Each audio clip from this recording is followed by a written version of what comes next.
تو شروع کرتے ہیں۔ آج میں اب سب سے اپنا ایک خواب شیئر کرنے لگی ہوں۔ کہانی میرے ایک خواب کی ہے یہ، اور یہ اب تک بس ایک خواب ہی ہے جو کہ تصور ہی ہے، کبھی ایگزسٹنگ میں پاسبل نہیں ہوا۔ میرے خیالوں کا ہی ایک خواب ہے۔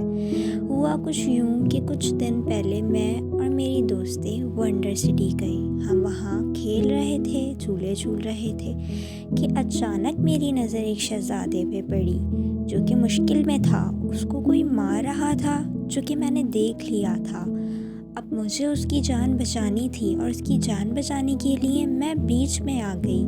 جب میں بیچ میں آئی تو وہ چاقو میرے لگ گیا اور وہ وہاں سے بھاگ گیا، لیکن وہ لوگ اس کے پیچھے بھاگتے رہے کیونکہ ان کا مقصد اسے مارنا ہی تھا۔ میں بہت پریشان ہو گئی تھی، ابھی تو میں ہوش میں تھی۔ میں نے اپنی دوست سے کہا کہ تم لوگوں کو اکٹھا کرو تاکہ لوگ میری طرف متوجہ ہوں اور اس کو بھاگنے میں آسانی ہو۔ یہی کچھ میری سہیلی میرے ساتھ کرنے لگی۔ اب خون بہت بہہ چکا تھا، اتنا بہہ چکا تھا کہ بتا ہی نہیں پا رہی تھی۔ خیر میں چلتی رہی اور گیٹ تک پہنچی تو میں وہاں بے ہوش ہو گئی۔ جب میں ہوش میں آئی تو میں ایک ہاسپٹل میں تھی۔ کیا ہوا مجھے یاد نہیں۔ میں نے اپنی سہیلی سے پوچھا کہ تم تو لوگوں کو مصروف کر رہی تھی، مجھے یہاں کون لے کر آیا؟ تو اس نے مجھے بتایا کہ تمہاری مدد اسی نے کی جس نے تم نے جس کی مدد کی، وہ تمہیں یہاں تک لے کر آیا، اور وہ ہاسپٹل کافی دیر بیٹھا رہا ہے جب تک کہ تم ہوش میں نہیں آئی، اور جب تم ہوش میں آئی تو وہ وہاں سے چلا گیا۔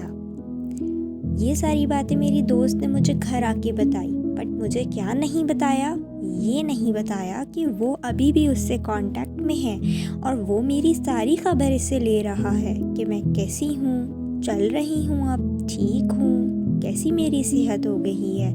ساری انفارمیشن وہ خود سے بھی نکال چکا تھا اور میری سہیلی سے بھی لیتا رہا۔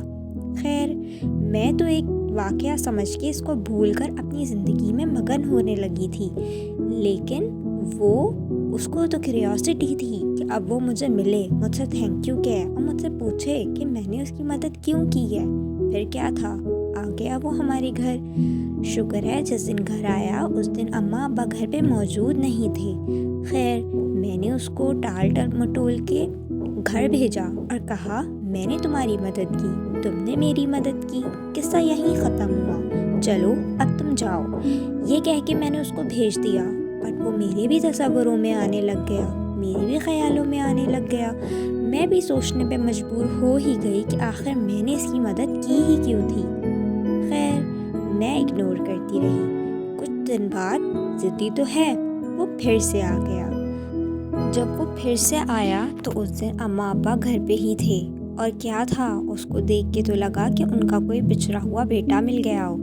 وہ تو ان کے ساتھ گھل مل ایسے گیا کہ جیسے بچپن سے انہیں جانتا ہو، اور میں تو جلے اور بھنے ہی جا رہی تھی کہ یہ کیوں ہماری پرائیویٹ لائف میں انٹرفیئر کر رہا ہے۔ قصہ ختم ہوا، میں نے تمہاری مدد کی، تم نے میری مدد کی، اب تم جاؤ۔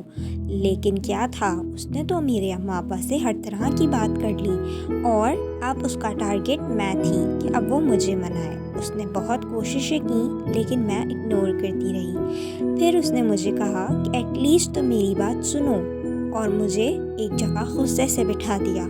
خیر ڈر تو میں گئی تھی، بٹ پھر میں نے اس کی کہانی سنی۔ اس نے کہا کہ تم میری بات سنو، تمہیں سمجھ آتا ہے تو ٹھیک ہے، نہیں تو میں چلا جاؤں۔ پھر کیا تھا، میں نے اس کی بات تأمل سے سنی۔ اس نے مجھے سارا بتایا کہ وہ بچپن سے اکیلا رہا ہے، اور اتنا اکیلا رہا ہے، اور جب اچانک سے میں نے اس کی مدد کی تو اسے بہت اچھا لگا۔ اس نے مجھے ساری کہانی بتائی ہے کہ اس کے پیرنٹس سپریٹڈ تھے، لڑتے جھگڑتے تھے، اور اسی کشمکش میں وہ گھر چھوڑ کر بہت ہی چھوٹا نکل گیا تھا۔ جب وہ گھر چھوڑ کر نکلا اور ہوم لیس پلیس پر رہنے لگا، وہاں اس کے نئے پیرنٹس نے اس کو اڈاپٹ کیا، بٹ کیونکہ یہ اتنا بڑا نہیں تھا تو اسے یہ بات یاد بھی نہیں، اور یہ ان کے ساتھ ہنسی خوشی رہنے لگا۔ اس کا ایک بھائی اور ایک بہن بھی آیا جو کہ یہ مست اپنی زندگی میں رہنے لگے۔